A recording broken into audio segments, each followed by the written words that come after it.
long would you be willing to fly nonstop? 8 hours? 12? How about 19 hours nonstop to get to Sydney, Australia? It is a lot. NBC's Tom Costello flew on a research flight to Sydney a few years ago. Well, now the research is in about whether passengers and crew can handle an extreme trip like that. If you're like most people, the thought of spending even a minute longer on a plane may seem unappealing. At Qantas Airlines, they're testing the limits of what's possible. It was 2019 before the pandemic. We joined a Qantas research flight with just a handful of passengers on a 19-plus hour flight to Down Under. Takeoff time 9:27 p.m. out of New York, 12:27 p.m. tomorrow in Sydney. On board, researchers monitored the 4 pilots who wore brain scan and light exposure meters.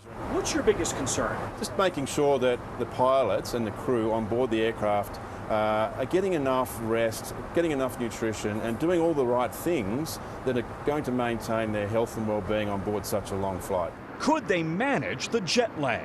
That is the enemy that I face every time I fly. I just get really, really groggy and lazy and I don't want to do anything. The key, reset our body clocks. Right away, the plane was on Sydney time. That meant lunchtime. A low-carb, spicy meal with lights on bright to keep us awake. Then exercise, the Macarena at 2 a.m. to keep the blood moving. We are tricking our bodies. At the moment, because we're flying west, we are delaying our sleep. Not easy. 3:30 in the morning East Coast time, which means I've now been awake for 22 hours and I really would love to go to sleep.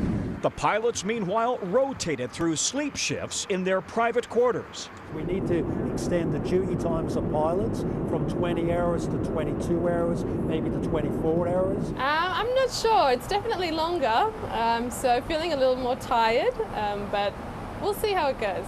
Finally, we were allowed to sleep in total darkness. Blue screens discouraged. When we awoke, researchers tested passenger alertness. I feel better, but time will tell this afternoon. Then, 19 hours and 16 minutes later, you'll get a magnificent view of the Opera House. Touchdown in Sydney.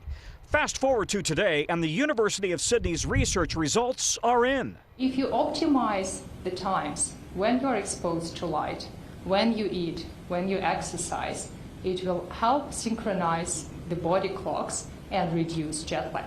The food, lights, and exercise did lead to better quality of sleep in flight, less severe jet lag, and better cognitive performance 2 days after the flight. So Qantas has ordered 12 new Airbus planes specially designed with fewer seats, more room, and that all-important Macarena exercise area. In first class mini hotel suites. It's a big bet to connect Down Under with Up Here. Project Sunrise, which whole intent is to make Australia that bit closer to the rest of the world. See, I think in general, if all airplanes had that space to go Get up and and move around a stretch little. out and Right. exercise a little bit. That would help tremendously. Oh, on definitely. whatever flight you're on. Yeah. I'd rather drive. Yes, a little Or tricky a on that boat. one. I guess about that's what that would be. situation. Yes, 19 hours is a long Yeah. time, and we were talking about, I hadn't thought about the crew. How do they do 19 Yeah. hours? So they do the rotation. Yeah, interesting research. Yeah. Yes.